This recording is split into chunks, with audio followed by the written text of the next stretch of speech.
Today we are going to look at the origin of the First World War. On 28th of June 1914, the Archduke Franz Ferdinand, the heir apparent of Austria, was assassinated by a Serbian extremist named Gabriel Princip, and this set off a very serious diplomatic crisis. Austria served an ultimatum on Serbia, which, if accepted, would have abrogated the independence and sovereignty of Serbia. Germany virtually gave a carte blanche to Austria, and the German Kaiser went on a cruise. The July crisis, as it was termed, seemed would not lead to a war immediately. But with Russia solidly backing Serbia and general mobilizations following, war appeared to be a distinct possibility.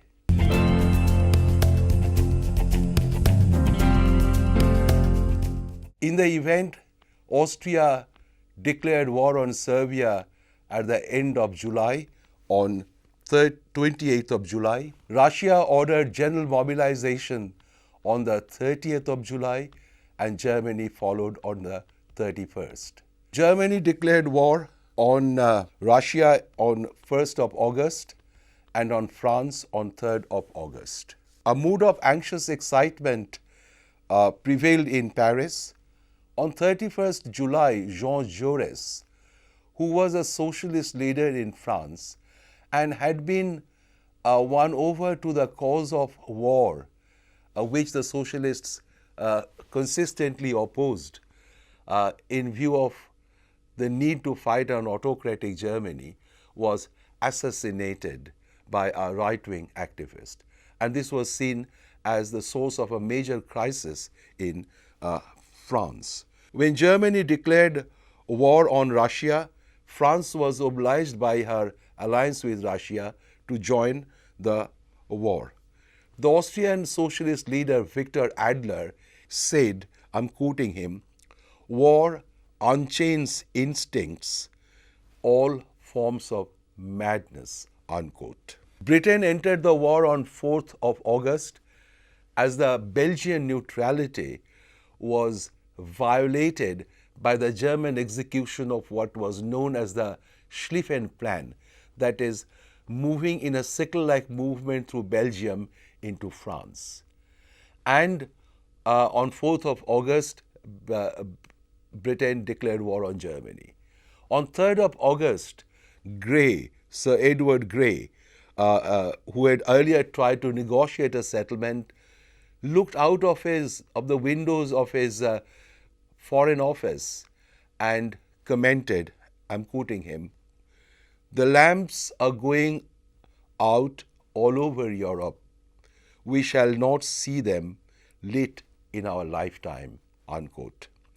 Well, many expected this to be a very short war, and indeed expressed confidence that the soldiers would be back home by Christmas. The German Crown Prince even said that they expected a jolly short war, but the war was not to be a short one, certainly not a jolly one. The outbreak of the First World War, it was widely assumed at one point of time, was the end of one epoch, and the end of the war was the beginning of another epoch. But there is no doubt that the impact or the consequences of the war, the Russian Revolution, for example, the upheaval in several European countries, including Germany, Hungary, Italy, the disintegration of the two multi-ethnic empires, the Austro-Hungarian Empire in Europe and the Ottoman Empire spanning Asia and Europe, have determined the course of the history of much of the 20th century.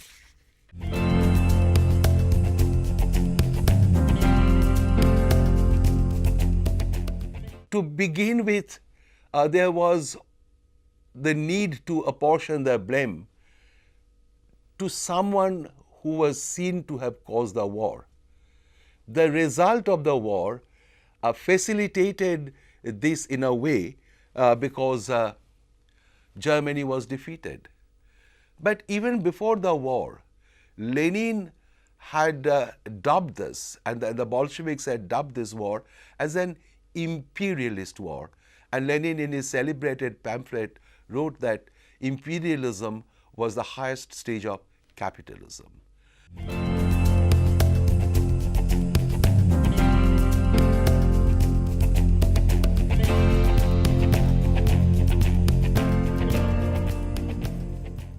So there was a perception even before the war that what caused the war, this was certainly the Marxist interpretation, was a fight amongst the capitalist countries for the sharing or division of the resources available elsewhere beyond Europe. And capitalist great powers, we know in the late 19th century partitioned Africa, conquered many remaining parts of Asia, and so there was a substance to these views.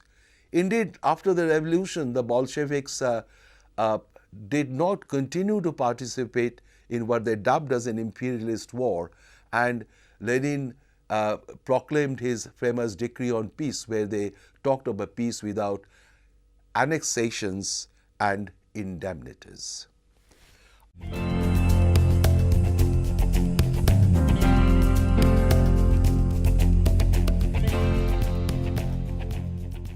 After the conclusion of the war, during the Versailles Treaty, it was felt necessary to apportion the blame on Germany and her allies, because Germany and the Central Powers, her close allies like Austria-Hungary, Bulgaria and Turkey, were defeated powers. So it was possible to argue that it was Prussian militarism and German expansionism, aided and abetted by her allies, that had caused the war. This was in a way canonized through what came to be known as the guilt clause in the Treaty of Versailles, Article 231, which said that Germany must accept the responsibility of causing the war and, as a consequence, must also compensate the losses suffered by the Allied countries and their population. It was very popular kind of a slogan in the British elections after the war, like hang the Kaiser. If Germany were responsible for this, then the Kaiser must also be punished with some exemplarity. Now, while this was the view of the victorious powers, that Germany and Germany's eccentricities, certain lack of anointing with a liberal oil when the German unification was achieved, had made Germany a potential threat to international stability. Therefore, the war was caused because of German militarism, expansionism, and peculiarities of German developments.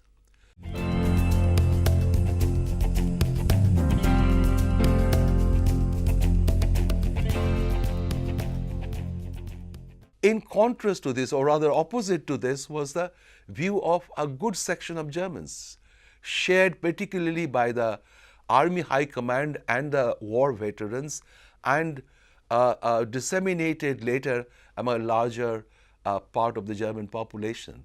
They developed the theory of Dolchstoßlegende, or a stab in the back. They refused to believe that Germany had indeed been defeated in the war. They argued that Germany should not have signed the armistice and continued. The armistice was a stab in the back effected by the Social Democrats. Needless to add, they were unhappy that the Kaiser had to abdicate and that the German Empire collapsed, leading to the beginning of what came to be known as the Weimar Republic. While the Treaty of Versailles then put the stamp of guilt on Germany and her allies, the historians began to introspect, and instead of looking for a very facile and generalized explanation in the guilt of Germany, tried to look at more deeply embedded causes of the origins of the war. They also tried to look at the long distance factors that had worked in creating the dynamics of international relations leading to the war. G. Lois Dickinson's influential book, The International Anarchy, 1904 to 1914, was an influential book in the sense that it opened new angles of inquiry.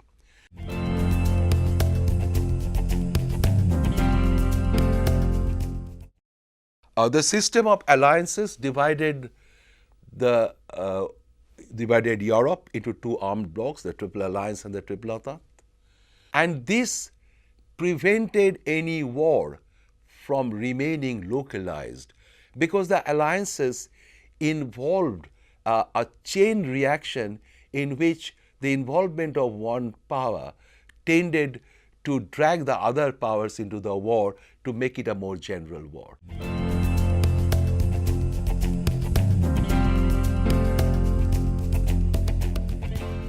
Furthermore, they also blamed the old diplomacy for adding to these fault lines.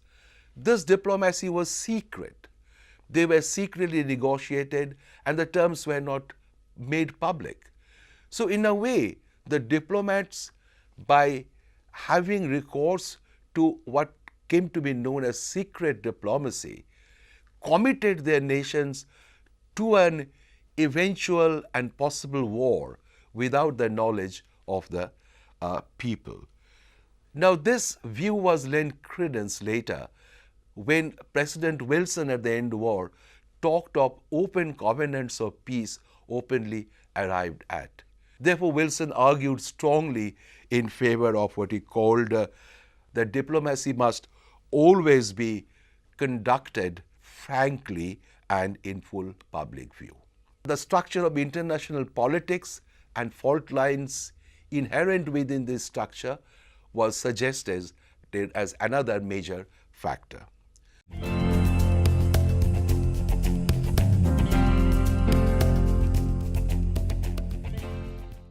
A third factor that the historians harped on was nationalism. Now, nationalism was, particularly in the post-French revolutionary area, was becoming, as we had seen much earlier, a potent force. Nationalism, as it developed in course of the 19th century in Europe, acted both as a unifying and as a divisive force. The unification came in the shape of the kind of acquitment of nationalism in Germany and Italy. The countries were unified. Belgium and Greece had earned their independence much earlier.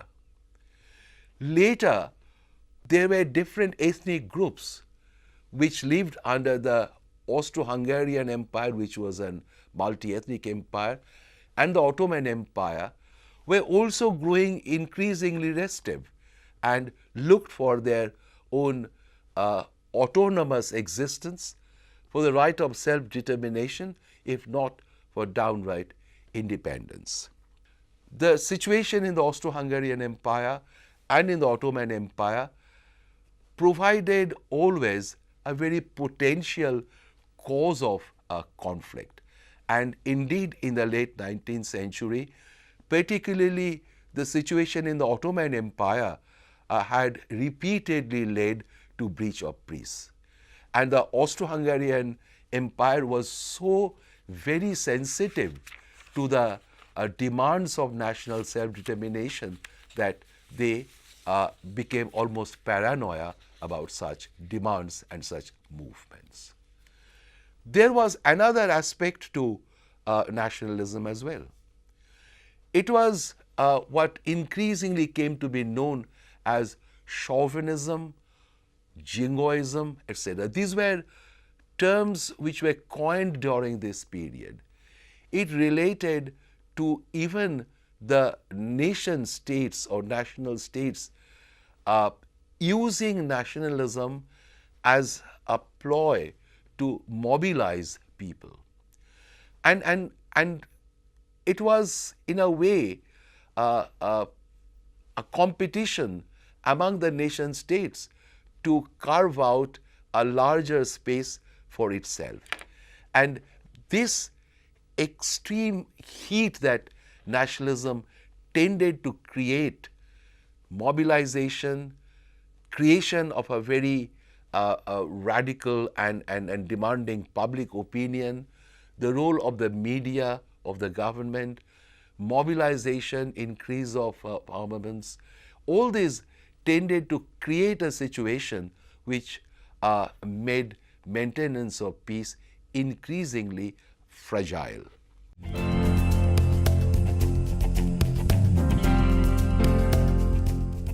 There were other factors as well. For example, the armaments race.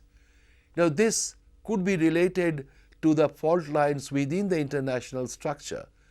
As countries felt increasingly insecure, they had recourse to building of arms, which they felt was their only guarantee to security.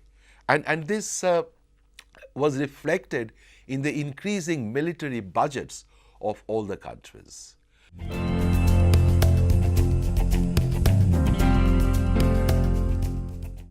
See, the historians found it as a boon when the archives, old archives, were gradually opened up after the war.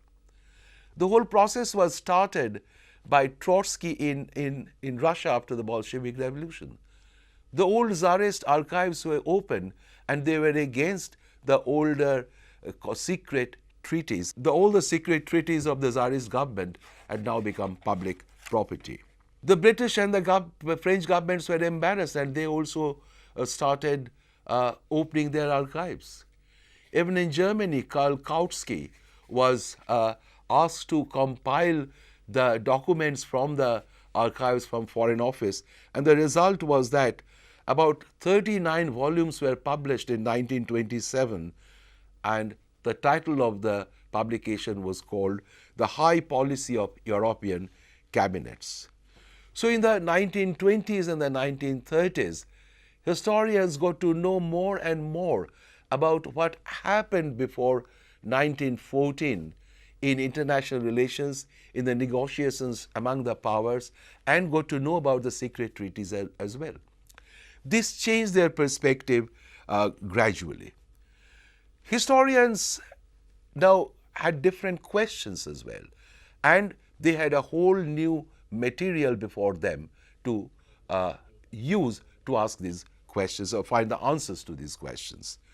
German historian Ranke had earlier argued for Primat den Außenpolitik, or the primacy of foreign policy in the destiny of a nation. And arguing this, foreign policy was seen as an autonomous part of a nation's existence, and that foreign policy, as it were, was conducted on terms of foreign policy itself. And therefore, again, in this view, Germany was found to be wanting. Blames were primarily put on Germany, but gradually on Austria-Hungary, on Britain, on France, on Russia as well. What happened as far as historiography is concerned is that an entire new angle that gradually came up after the Second World War. The Second World War, which came only 20 years after the end of the First World War, tended now to link the two wars.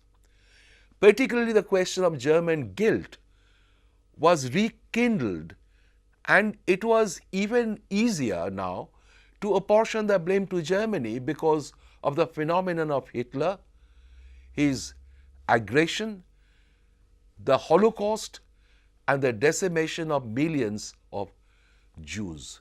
Therefore, there was one view that again, there must be something wrong with Germany which causes First and then the Second World War. And again, it would be very facile to argue that it is Germany which has caused the war, and there is no need for further debate.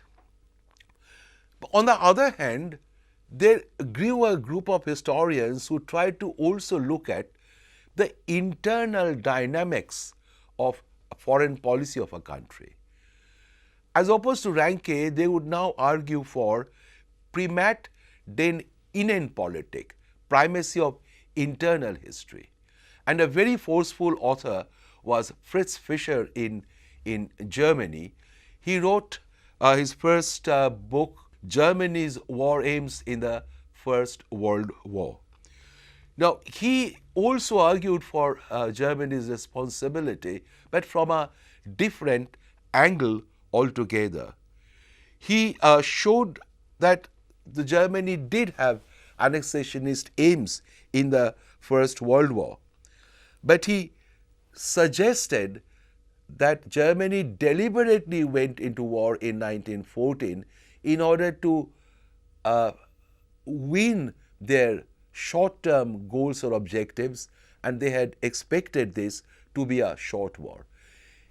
And he was relating this to Germany's internal requirements.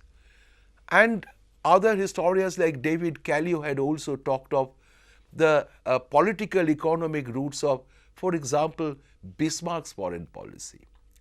They said in a competitive world and shrinking opportunities, Germany increasingly in the last decade of the 19th and the first decade of the 20th century had a feeling of encirclement. Germany was being encircled with shrinking business opportunities. Now, in this situation, some argued that the best policy of Germany would be to come out of this encirclement, and it could be achieved only through a short war.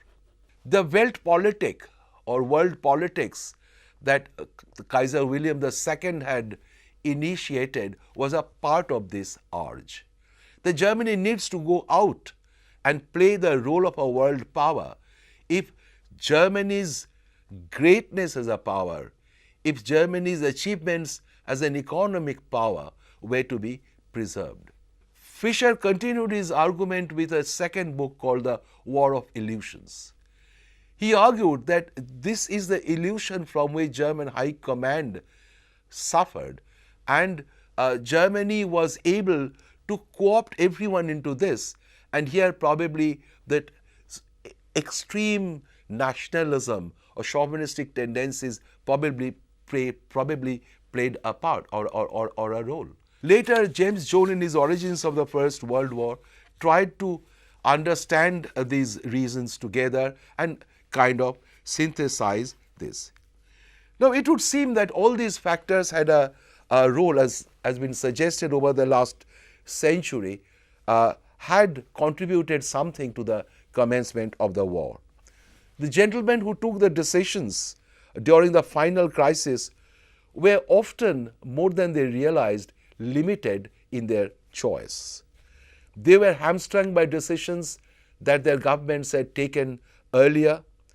There were earlier crises like the two Moroccan crises of 1904 and 1911. There was a question of Anglo-German naval rivalry, which had never really been resolved. There was a crisis of 1908 when Austria-Hungary annexed Bosnia-Herzegovina, and it seemed that there could at any time be a very serious problem.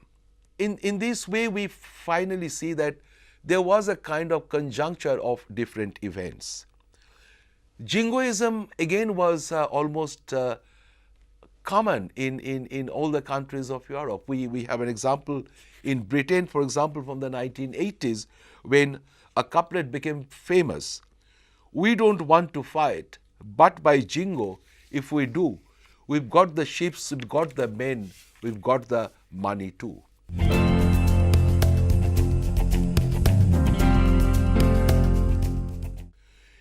This has been called a kind of social Darwinism. Just as in Darwin's theory there was a survival of the fittest in the natural world, there was likewise a contest, a struggle in the world of states where the strongest were likely to survive. This led to an increasing armaments budget and expansion of the military in each and every country. And the alliance system ultimately left no option for a war to remain local. Flashpoints in the Balkans had been managed by keeping war localized. For example, in the 1870s, even in 1912-13, when there were the Balkan wars among the Balkan countries, the great powers intervened but did not participate. But in 1914, it was not possible to keep that localized anymore. This is, therefore, it was probably this conjunction of different factors that ultimately made war possible, perhaps in a way inevitable. But the question is whether the war was inevitable or not is not one which can be answered except in terms of individual responsibility.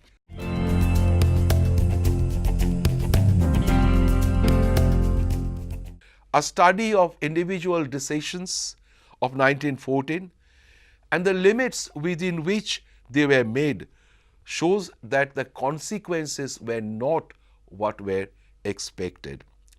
If some of the belligerents achieved the goals for which they went to war, the French did recover Alsace-Lorraine, the British ended the German naval challenge, but the price turned out to be much higher than what they had bargained for in 1914.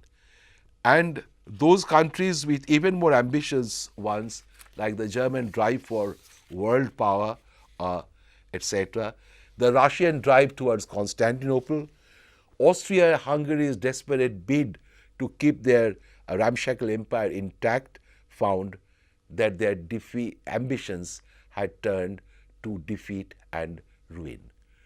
So the war, if it was consciously fought, did not always produce the results which the war was expected to produce. But nevertheless, it would appear that there was an awareness that a war was a choice, one of the choices. And all the factors that we had talked about probably combined to produce the catastrophe of 1914, which was far more disastrous in its impact than anyone had been able to imagine before 1914.